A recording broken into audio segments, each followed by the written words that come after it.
Okay. Okay, so we're here with Artur Yusupov. It's a pleasure to have you around so you can talk a little bit, and then we're going to bring some of the young players from this group to also ask you some questions. Um, we're Hello. Hello. yeah, sure. Welcome, Arthur. First question: have you ever been to Brazil? No, Unfortunately, not. not yet. Not yet. Not yet. Yes, exactly. So I hope maybe at some day to come to Brazil.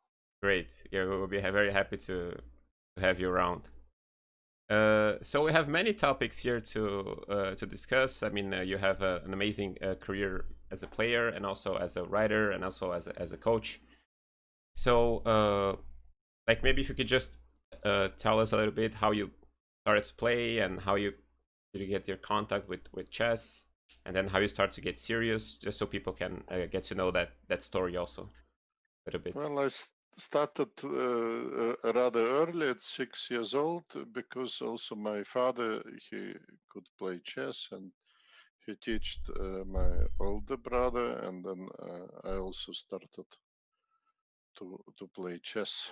So I was not very happy because I was losing to my older brother, so I took it more seriously. I got also about this time I got a very nice book as a present, so I was reading it and also wanted to go to a strong club to train there. So that was for some reasons it was like the love from the first sight. Yeah, I just knew or felt that it is something for me. I was fascinated by chess, by playing. It Great. was it was very natural for me to start playing chess. Hmm.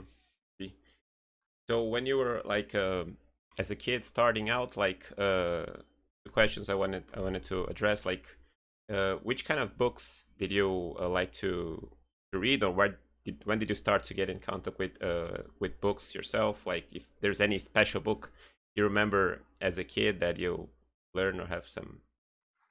Several books. We didn't have too big library of chess books, but I had several books.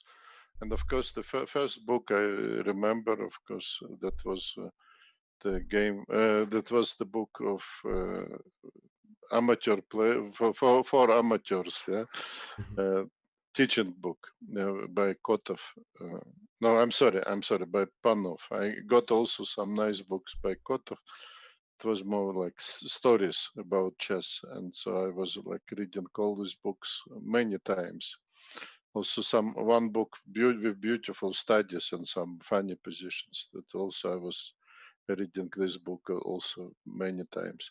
And one of my first strong impressions were games of Capablanca. I got also book. Uh, I'm sorry, I already forgot. Either it was maybe it was Kotov or Panov. I'm sorry, Mhm. but that was a very nice book, and Okay. of course beautiful games. Great. So, and uh, similar to that question, like which players that inspired you a lot when you were a kid? You mentioned already Capablanca, I'm sure was one of them. Any other players that you had, maybe from a book or from? In fact, many players. My the chess idol was Mikhail Tal for some reasons. Just I don't know why. I didn't Okay. study his game so carefully, but of course, it it was. I was born in 1960, and he was a world champion about this time. But that was too early for me. But still, I think he was just the person whom I felt a big sympathy. Later, I had the privilege to know him, and that was, of course, a very nice experience. Mhm. Then, of course, some games of Alekhine and many other books as well. Mhm. Also Fischer or Larsen. they all made some impression on me. Great. Yeah, I guess you get to know all these players and you get to learn a lot from them. So it's also a mix of admiration, of course, and you're learning so much. Yeah. So great. So some of the great players I was fortunate to know. I mentioned Thailand. I met him later. He was one of the nicest person in chess. What you can fantastically devoted to the game. I just remember seeing him already. He was probably seriously ill in this moment, but he was playing very good in Montpellier and candidate tournaments. But it was very funny because after he played his own games, he still was fighting very hard, trying to qualify. Uh, uh, Failed. He tied for fifth place with Timon. But was I think made a draw in the match and was not able to qualify. But it was like he was playing the full program, yeah, fighting in candidate tournament. And at the evening, it was some amateur tournament also going on, and he was going to watch the amateur games. And then he was also picking up some people and playing blitz with them. So that was absolutely incredible. I never saw anybody in this sense so unprofessional, but with such a love to the chess game. That was absolutely amazing. Great. He, Yeah. he and maybe Kochner, it was like people who are impressed me with this love for chess. Yeah. So yeah. So by the way, you won this tournament. Yeah, in Montpellier, this candidates. Yes, Yeah. but actually, yes, I played very well. It was one of my best tournaments. But recently, for example, I looked at some games, and all of a sudden, I also noticed that some other players they actually played extremely well at this event. Like, for example, Spassky, he played several fantastic games, but just was a little bit unlucky. Mhm. Actually, also against me, he was a little bit unlucky. I see. So Yeah. So on that note, you mentioned okay, he was playing Blitz during the event. I mean, how do you feel about because nowadays with online chess, everyone is like kids, especially young players, are so excited to be playing all the time.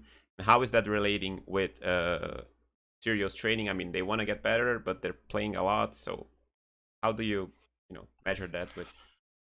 well, maybe if we were talking about great players. Maybe one of this was Mikhail Botvinnik, whom I also I had some connection to Botvinnik. I was in his chess school together actually with Kasparov, Dalmatov, Psachis, and some other people.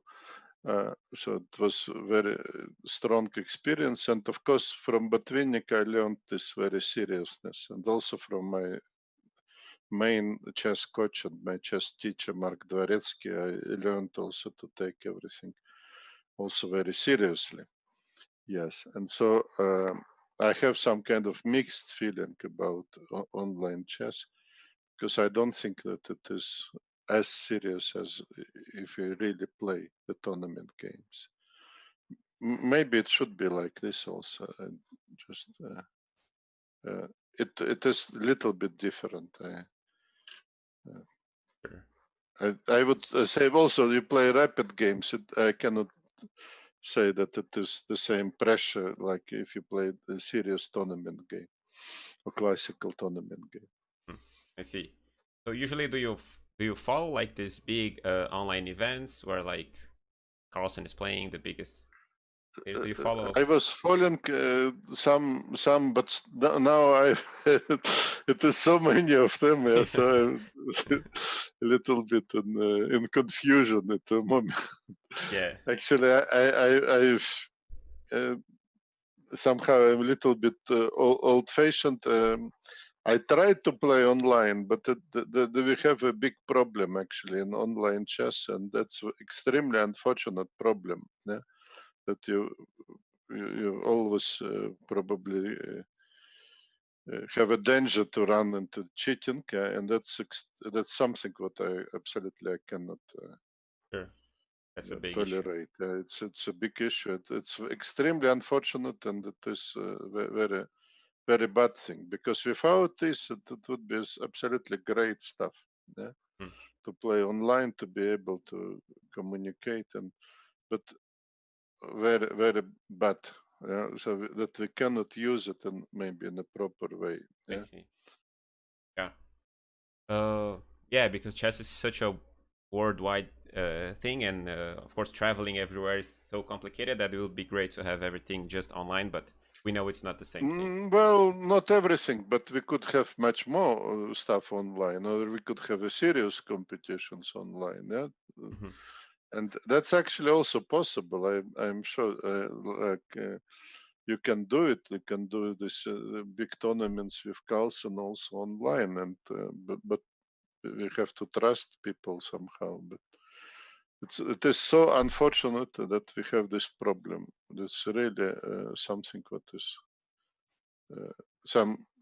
There are so many positive things are going on, but this type of problems is not, of course, Sure. not very happy. I see. Sure. So what I think actually we came close to this important theme. I think this fair play in chess, it's such a important stuff, important issue. Yeah, that we have to fight for our sport. We have to fight for our chess. So we should try to to introduce this everywhere. Yeah. So even in online chess, the fair play thinking, and just it is something what is really horrible to talk about even. Yeah. Sure. Yeah, it damages the whole game, everything. Yeah. Very. It is the same comparison to doping, to in other sports. Yeah, it is so unfair to the. It so contradicts the spirit of the sport generally. Yeah, Definitely. to using unfair things, it contradicts the goal of sports. Sports is only then makes sense then it is a fair competition. Yeah, and then we celebrate just the competition, the process, and then it is something it has only legitimation if it is fair play, if it is real sport. Yeah, then we are setting maybe some example, and making something good with these sport events. But if you kill it with cheating, then of course all doesn't make sense. Yeah, Sure. so the people who are doing this, they have to think what they're doing. Actually, it's a very very big damage. Perfect. Perfect. I agree. Yeah, I want to go back to this topic about the engine, to study with engines, but before that, still, uh, one thing that always comes to mind is the young players. They're always so excited about the tournament, the category tournaments, like the under tournaments, the national, continental tournaments, world championships. How important was it, like, for you when growing up? We know you are a world junior championship. How important was it for you while working with Dvoretsky? Also, I mean, how important was that kind of event for you? I think it was very important, and we have some interesting development in recent years, and I think that FIDE did a very interesting experiment, in fact, and it turned out to be very good by introducing much more championship for the juniors, to giving more categories that helped maybe players to start uh, to have a goal, yeah, and to have this professional attitude earlier. Yeah. In my time, we had only championship under 20, and then also that came under 16. Yeah, we had only two world championship and European championship under 20. So it was different that time. But nowadays it is more competitions, and I think it is very good. It motivates the talented children to work early on serious professional way. See. Great, I see. And was it like some sort of a goal that you had with Dvoretsky, like to win like a world tournament or championship under 20 or some specific event? Yes, I started to work with Mark Dvoretsky. I was about 12 years old, yeah, and then a little bit later it started to be very serious, yeah, and then at some moment we had this goal. Yes, we had really the goal to win world championship, which was very difficult. First of all, because it was only one event, it was under 20. And it was only one player from Soviet Union who was allowed to play. That was extremely difficult because we had so many talented players at that time. And I played the qualification tournament. I was lucky there. I was able to win it before Kasparov, actually. So I qualified, but in a little bit lucky way. It could be also a different result, of course. And then I played. It was actually maybe more difficult than to win the world championship, to win this qualification. Oh, I see. But then we worked extremely hard with Mark Dvoretsky, and I had such a good feeling after this hard work. And also I was young and little bit stupid, so I was thinking like, okay, if it will be necessary to win last 4 games, I will win it. That was I was extremely so motivated. I was sure that I will do it if it will be necessary, but it was not necessary. I managed to secure the first place before the last round. Great, and that was in 77, and you came second It was place. 77, yes. And in the following year, you got second place, right? Yes, but that was already not that important. Yeah, but I got second place. It was not that important because, okay, I got the title international master. And then it was also opening some doors in Soviet chess because it was prestigious title. It's not so many people were winning it before. Also, Karpov was junior world champion, and the year before me was Chekhov. Before Karpov, I think was maybe Spassky. So it was even not so many Russian players. Mm-hmm. But it started to be, of course, more and more important, and it opened the doors. It gave me the qualification to play in first league of Soviet Championship. It's already Grandmaster tournament was, and possibilities also. I got some invitation also to play some international events. So actually, after this, I knew I also got some stipendium, some support from the state. Yeah, so that allowed me to be basically professional. So that was, of course, very very important too. Clear. So at this moment, it was like my way was very clear. I could be a professional chess player. So it was a kind of a turning point, I guess. Yeah. It was extremely important. Yes, it was like intermediate goal, but it was extremely important intermediate goal, which opened many doors and speed up the process, of course. Great. Yeah. So on that note, still one question that also comes to mind also quite a lot for the young players, like how do we deal with like losses during tournament, like in kind of an event like that? You're fighting, you're motivated, your expectation is high, let's say, and then you lose a game. And how do you recover? Because we see that that's a common issue. The young players, they lose motivation. It's hard to get back on track when you lose a game or lose 2 games maybe. No, I had a different problem. I was so angry when I was losing the game. I was not losing motivation, no, but it was like I became very angry at myself, not at the opponent, of course. Myself that I played badly and lost. Yeah, so that was part what I needed to recover. Yeah, not. I think that's what we are learning also from chess. In fact, it is extremely important thing for young people to learn also to accept some defeats, because in the life it's not only victories what is coming. You should sometimes also you should learn to lose as well. And you should learn how to win, and you should learn how to lose. And first of all, you have to keep a certain decency in this situation, and also not to lose a self-respect or whatever, because everybody makes mistakes. It is okay. And you should also learn that yes, if you made an effort, that's it. Yeah? If you really tried and you fought hard, okay. But then you're making mistakes. You're still losing maybe, but you have nothing to be ashamed of.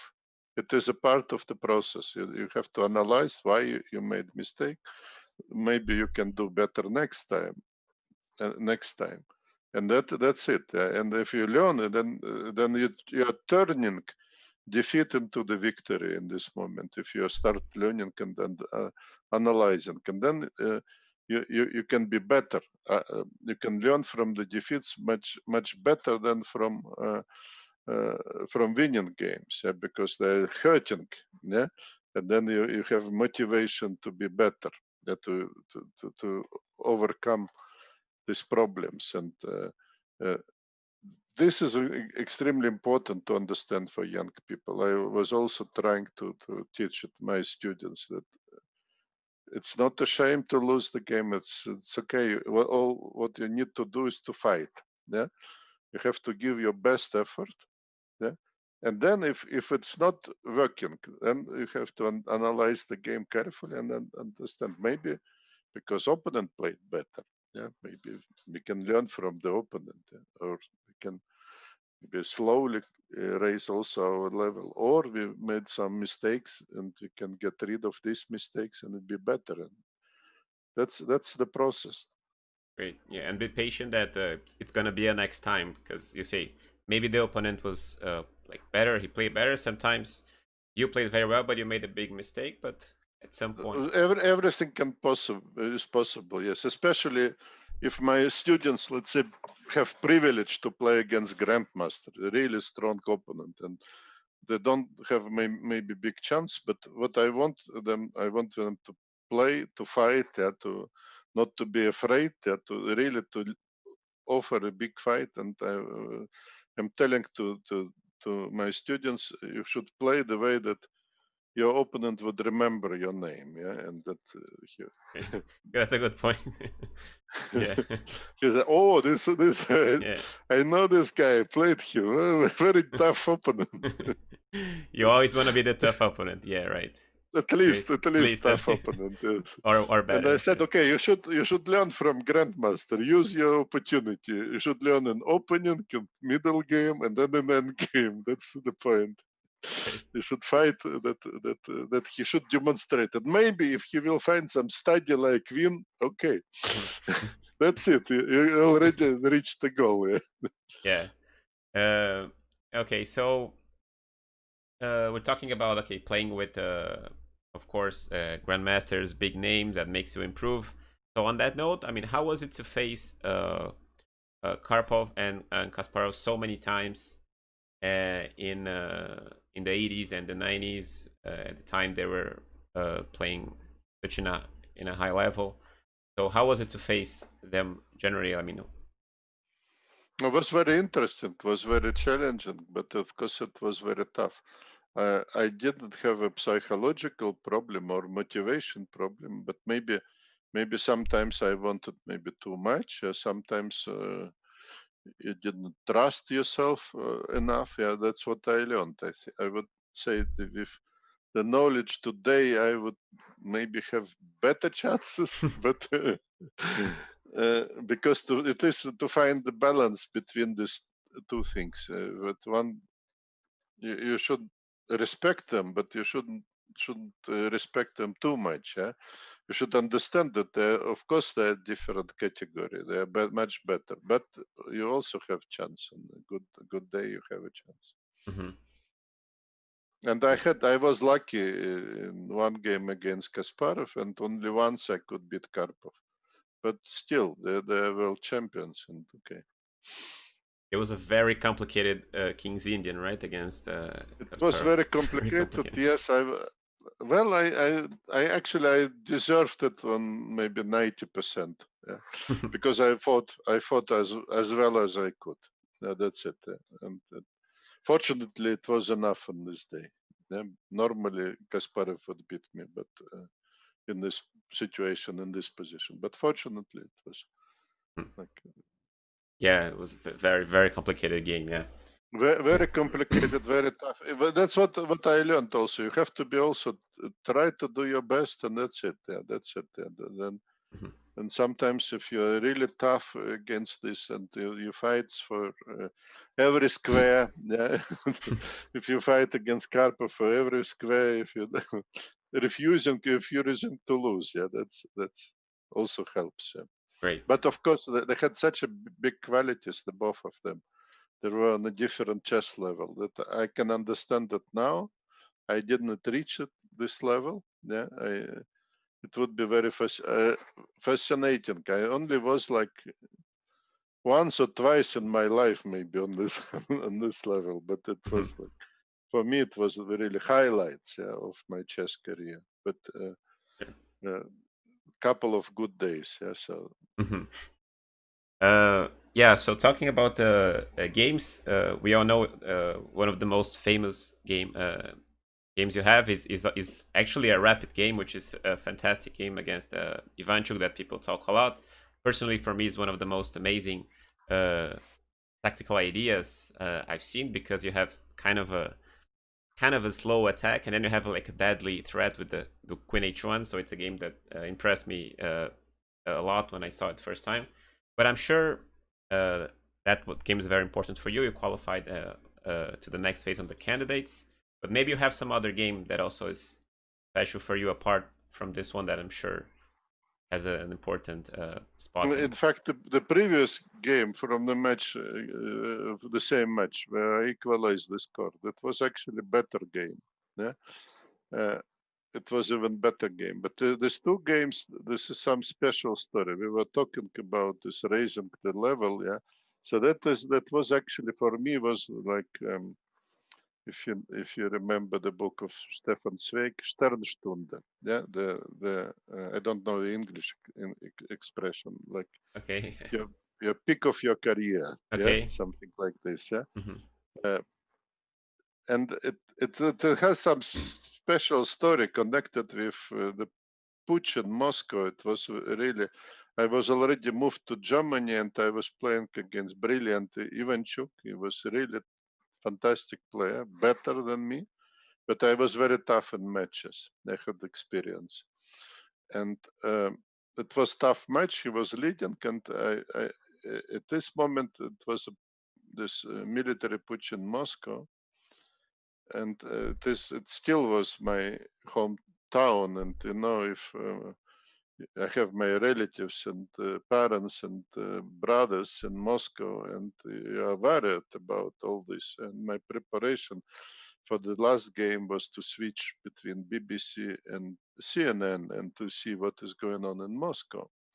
And I really was not concerned about any chess situation at all. Hmm. Yes. And then in this moment it came to very happy end, so relatively happy end. It was really, if you have the tanks on the streets, it can be anything. Yes, and only 3 persons died in all this event. Yeah, very unfortunate, but it could be thousands. Yeah, Hmm. and it could be really terrible stuff. So somehow it went in a very peaceful way. It was solved, the crisis, and it gave me such a big relief. Yeah, because comparing to all these worries about the world, okay, the chess was not that important. Yeah? And I came to my really to my best possible chess, I would say, what I can play. Yeah? And it was not bad. It was maybe the level what I would love to have it every day, but unfortunately I have it. Fortunately, I had it only 2 days. But it was nice, and actually these 2 games they were like accepted by Informator, this Yugoslavian major publication, and they made also a huge. It was I never won a prize as the best game in any of these informators. I came maybe in top 10 couple of times. A couple of my lost games they were best games in informator, but these 2 they came in one informator, and they were number 1. It was this 9th game rapid, and number 2. Yeah, that was like really with huge score. So that was a huge achievement, probably objectively, and also the readers of this informator, they said that this ninth game it came on I think on the 2nd place, and after the brilliant game of Kasparov, which I would also I think it came on the 2nd. I didn't know. I don't know exactly, but it was also very high position. What I wanted to say that to bring me on this super form, it needed to such an effort of all of the whole world, that to bring me in the super form. It probably was not very rational. This, but I had this experience. Just 2 days I could. Everything was like working as you can only dream about it. And really, this game was like inspiration. I was feeling inspiration. I knew that everything would work what I'm doing on this day. But that was like happy moment. Yeah, because you won the last game with white, yeah, to even the score, and then we go to this game. Yes, was very interesting game. Was a really good game, and it was difficult defensive problem. What I managed in these days, really, I was able to calculate variations better than Ivanchuk, which is was not possible in this moment. But I was calculating them better. So I see. Oh, that's amazing. Yeah, sure. You wanna add something?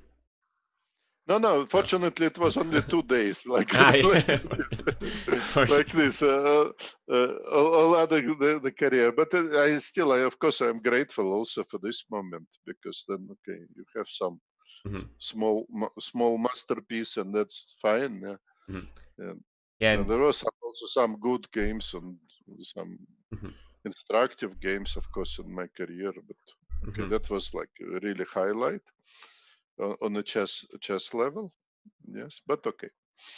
Yeah, and so people can know that the what you were talking about, the informator, that the best games, they were voted right for by many players. Also, yeah, no, it was like it was the competition. Yes, and then also the readers of like 100 informators, they were deciding what was the best game, and it was a very high position. I don't remember which position it was.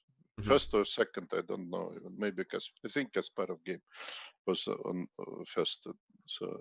But that is still very high position, of course, of all its 100 informators.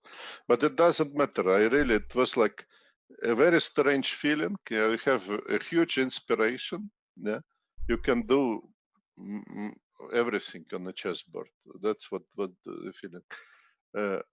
Okay, in a normal, it's not like this, of course. Yeah, but on these 2 days, I was like really have support. Yeah, so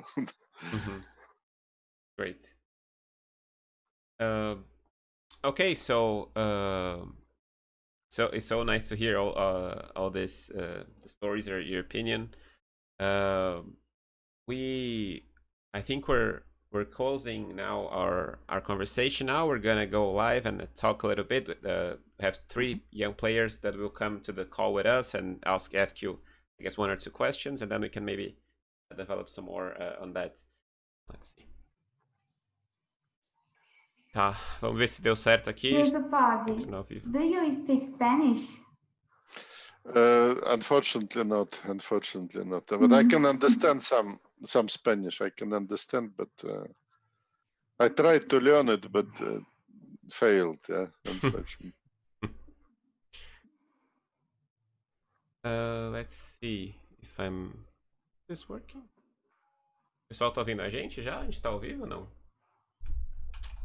Não apareceu notificação aqui ainda para mim. Estranho. Agora foi.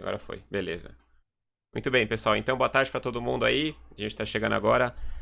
Só para explicar pro pessoal, eu fiz uma entrevista antes da gente entrar no ar aqui com o Artur Yusupov. É um prazer tê-lo aqui com a gente.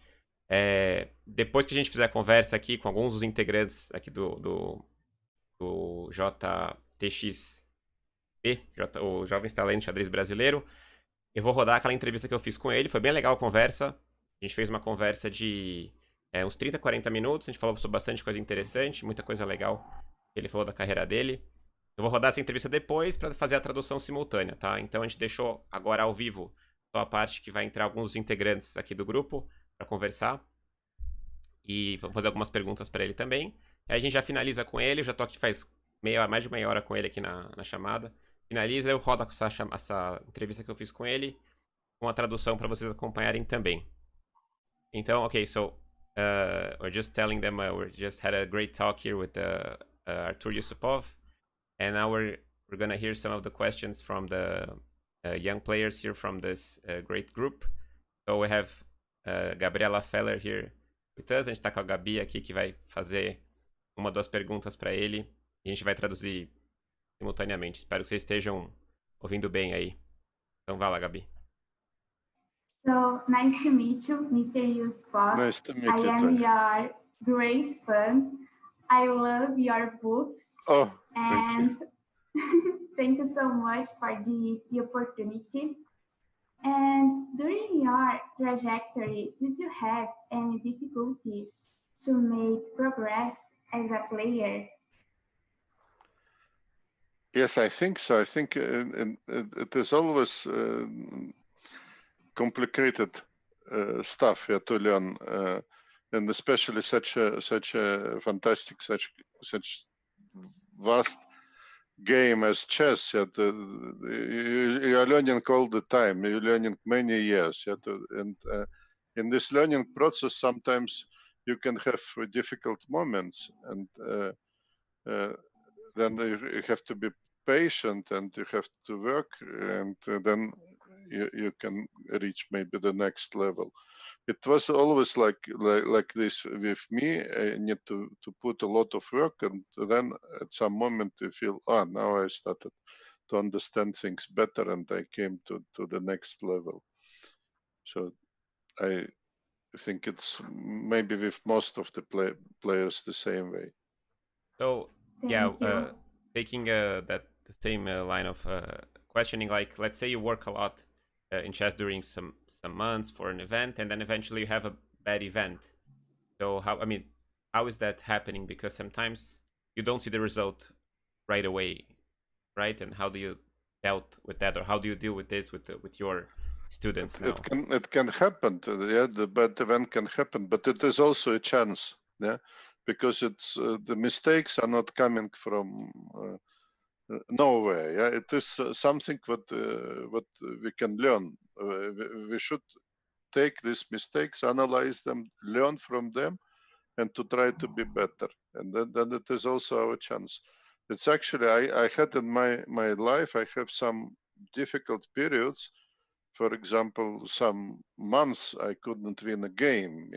That was very depressing. But then you keep working, and then actually I came out from this difficult situation and managed to my next tournament was like I shared third place behind Karpov and Kasparov in Soviet Championship, coming from this difficult crisis, from several bad events. In '88, the yes, it was difficult. It was a great championship, but I remember the relief. I also started badly, and then the relief was very to win one game. It was already a huge relief. Then it turned out to be a good tournament at the end. Great. A Gabi quer adicionar mais alguma coisa? Ou... Yes, just more questions. So, how does your camp work? I'm sorry, can you repeat it? I think she's asking about the camps, studying camps that you give at, I don't know, online or yeah. Yes. Okay, this now I also starting to get this experience online training, and it's interesting. Yeah, but I'm not very young, and I was not using this technology a year ago. Yeah, so that's all because of this Corona crisis. Also in Germany, we stopped making our school.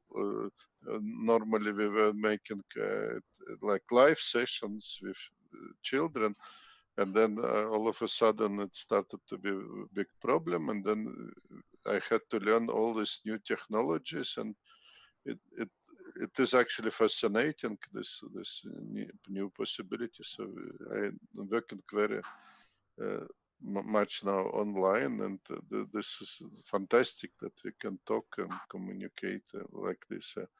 And I think Nicholas could tell you more details how it was working.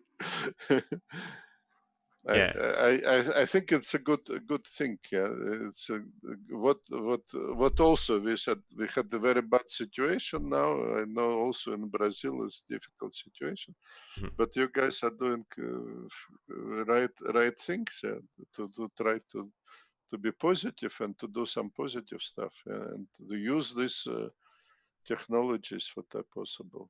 So all of a sudden I learned in this year I learned a lot of new things for myself. I didn't know this word Zoom or Zoom, and no idea what was it, and then all of a sudden I start already use it in the training. So like, thank you very much. You're welcome. You're welcome. Yeah. So on that note, like, also in when you went to when you had trainings with Mark Dvoretsky, or also when you do your trainings, your camps now, what's your how many hours usually that daily you should work in, like when you really have I mean, we have a goal to reach. So what's the number of hours you can work the maximum? It depends, of course. It depends upon the situation. But if you have a training camp, yeah, you're supposed to work very hard, because otherwise it's just waste, waste of time. But also working hard on chess, it means also that you should be very fit.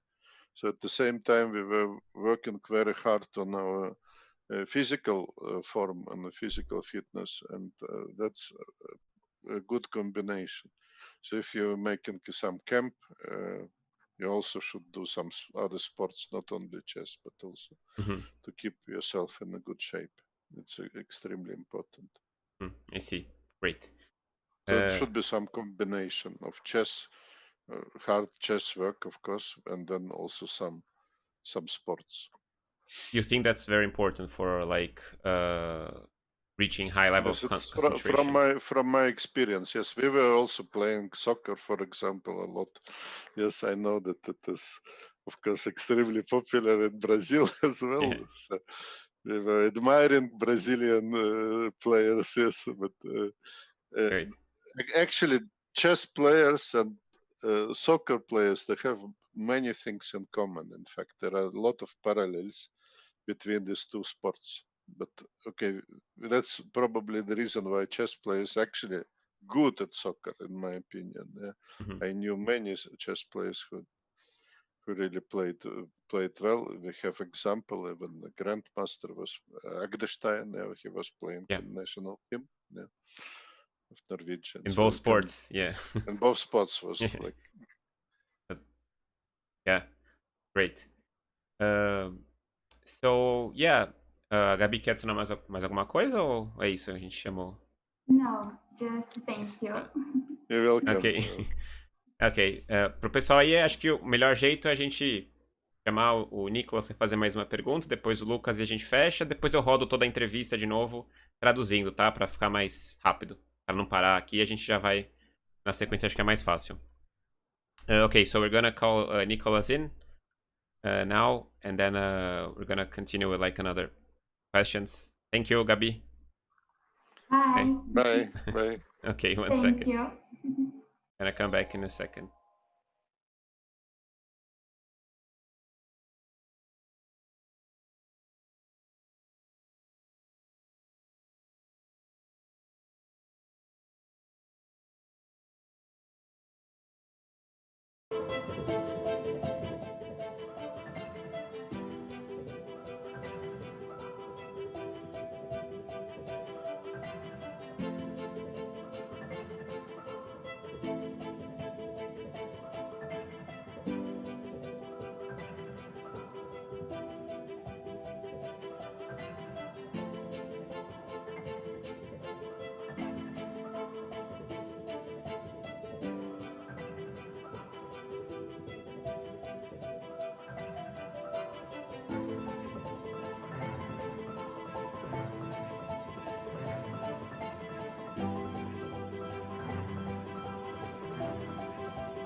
Ok, voltamos aqui então. Estamos agora com o Nicolas Tacano, que vai fazer mais uma pergunta aí pro Yusupov. Vai lá, Nico. Firstly, I would like to thank you, Artur, for doing this, giving us the opportunity to talk to you. It's an honor to us because everybody here in Brazil loves you. They really like your books. You have lots of fans here in Brazil. Thank you. Thank you. And I would like to make you a question also. I'd like to ask you what's the biggest difference between the chess training that you used to have when you was a more active player, when you were playing lots of tournaments, than compared to nowadays chess training. Well, of course, the biggest difference is the use of computer, yeah, because we were not using computer in most of my active period of time, but in the last years it started to be more and more intensive work with computer.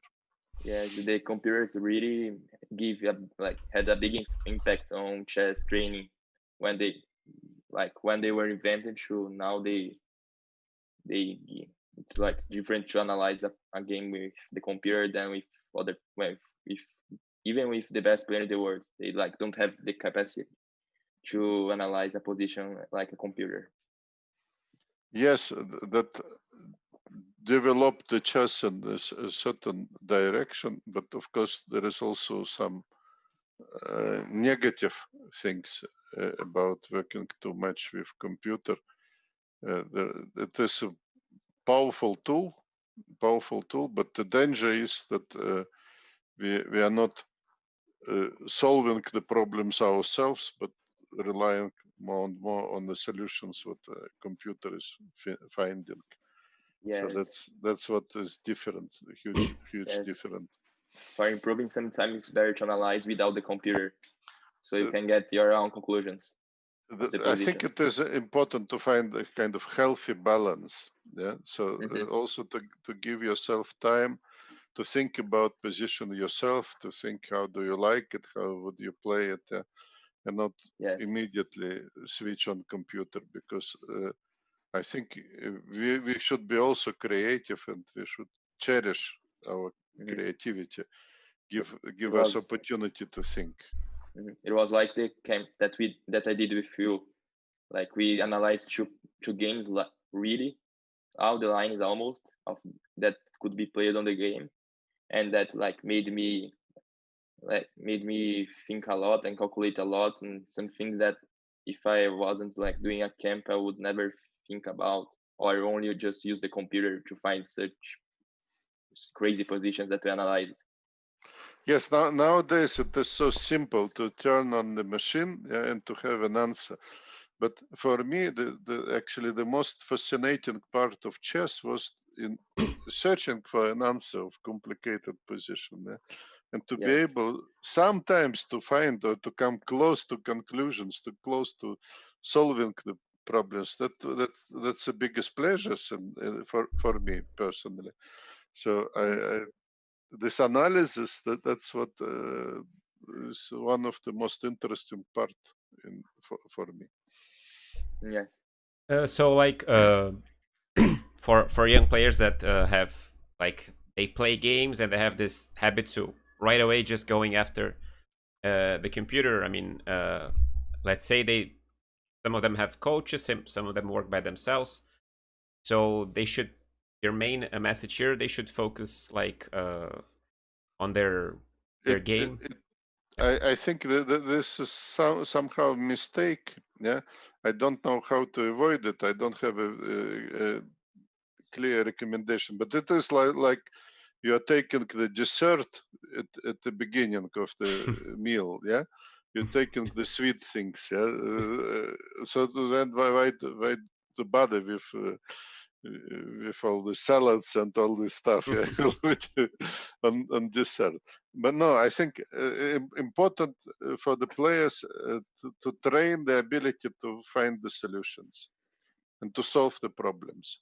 Yeah, and that's what we are doing. That's actually during the game we have to solve at least 40 problems, maybe, yeah, in the game. Yeah, so we need to be trained to do it, and this was always an opportunity. Even after the game, you can analyze and you can still kind of training their abilities, yeah, to be better than maybe in the next game. And also, I was also giving this example. If let's say computer says, okay, this is the right move, 95. Okay, what did we learn? That the right move in this position is 95. Very good. What we did not learn, that we did not know how to find this move. Yeah, we did not know if we are able to find this move, if we will be able to find such a move in the future. Yeah, so that's we are losing because we are not tried ourselves. I think it is very important also to try. We need to find this right contact with computer. I'm not sure that we are using it in the most productive way. It shouldn't contradict us. It should really to be some addition. Yeah. But we need to develop ourselves, our ability to solve the problems, and not by pushing the buttons. We are not developing anything. Yeah, I saw Maybe in yeah, I saw in one of your interviews that you were asked like what's your biggest one of your biggest joys in chess, and you mentioned I don't remember against who it was, but there was an end game that it was an adjourned game that you had this long analysis and you found like a beautiful idea, and that's something you get only by doing by yourself, right? Kind of joy. Well, okay. Nowadays, it would probably take maybe 1 hour. Maybe I was like working very hard. Nowadays, maybe still it would be a pleasure because it was really beautiful things. Yeah, but it was really a no extreme nice thing for me to be able to find, yeah, to come to the truth, because it was also beautiful analysis. It was really nice idea. My knight was jumping everywhere to be able to win this end game. Yeah, and okay, I don't know if you can get the same joy if you just n- writing down what computer found. Yeah, I'm not sure. I'm Against not sure. who? Against who was that game? I do. It was Li Junyan, a Chinese player. Ah, right. Played in the team competition. Uh-huh. It was kind of important game. Yes, team competition, and you tried hard also for. I think the match was we were comfortably winning, but for me it was a kind of important game. É isso. O Nicolas quer adicionar mais alguma coisa ou? Ah, não quero mais não. Acho que já fiz minha pergunta aqui. Tá, eu vou chamar o Lucas então. Beleza, você quer? Ok. Tá. So, thank you, Artur, for giving us that opportunity. You're welcome and good luck in the tournament. Are you playing? Oh, thank you. Yes, I'm playing tonight. 7 o'clock. 7 o'clock. Okay, good luck Yes. then. Thanks. Ok. Welcome. Ok, a gente vai para mais um último intervalo rapidinho, chamar o Lucas aqui. Valeu, Nico. Valeu. Ok, I'm gonna be back in a second.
Pronto, estamos de volta com o Lucas Piccoli agora. Vai lá, Lucas. Quer falar com ele? Hi, Yusupov. Nice to meet you. I read your book, Secrets of Positional Play. Very good book. Thank you. And my question is, how was the opening preparation with Anand in the World Championship? Yeah, so that was a challenge in the work. Yeah, it was difficult because also we played against very tough and very strong opponents. I was working with Anand in his matches against Kamsky and later against Kasparov, and that was extremely challenging, especially against Kasparov. And unfortunately, we were worse than the camp of Kasparov in this component. So Kasparov was very smart, and he also in many cases, I think we were just coming to understanding what he will be playing, yeah, like already, but it was too good. We didn't have time to press him as much as we wanted, yeah, and it was like, and indeed we once or twice it was like we couldn't get a fresh idea, so we decided, okay, we will play this line. If he will find the right defense, it will be draw. But he was showing the right defense, and he was really on top. So it was extremely challenging, extremely interesting experience to work with Anand and also to work against Kasparov in a way. Yeah? So we could learn from the big master. But Anand was like also perfecting his preparation in years, yeah, and then he himself became a big champion.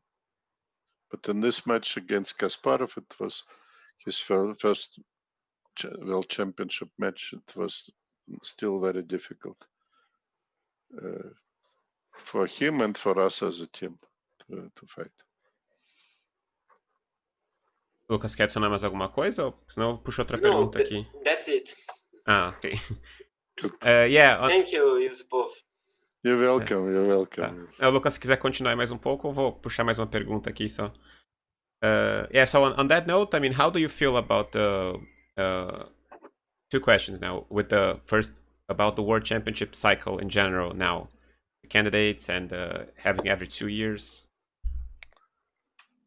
Well, I think it's very interesting. I like the candidate tournaments actually very much because I think they were playing fantastic chess, extremely fighting chess.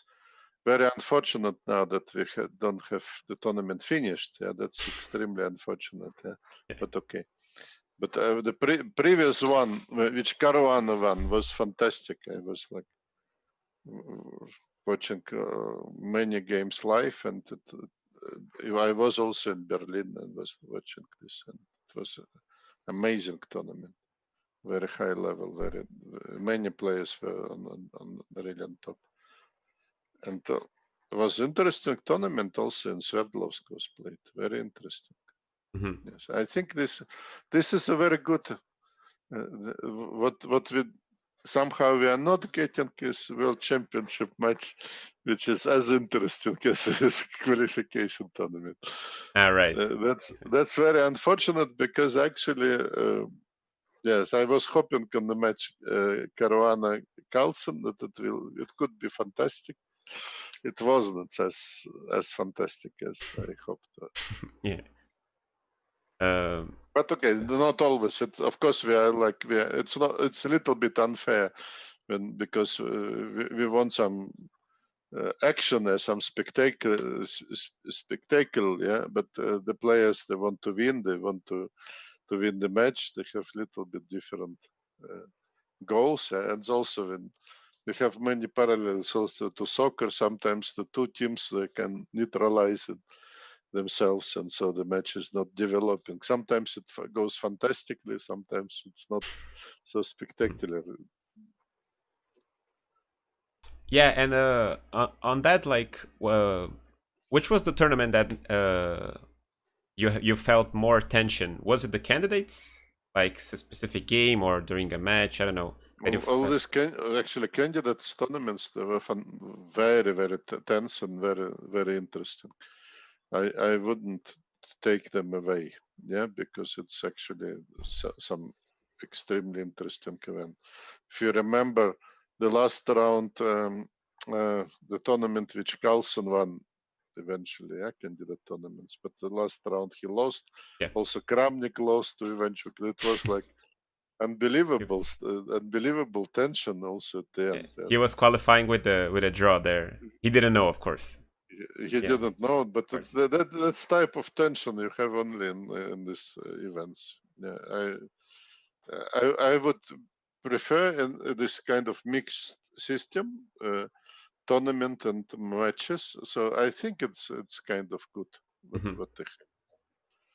And if you had to guess, like, who would be the player, in your opinion, that could eventually overcome Carlsen at some point, maybe in some years from now, or gonna be?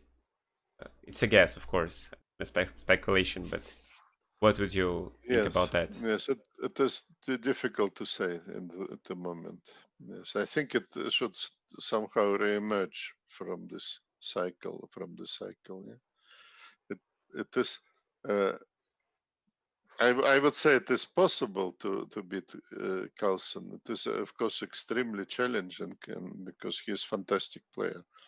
We are happy to have him, yeah, because he raises chess on a different level.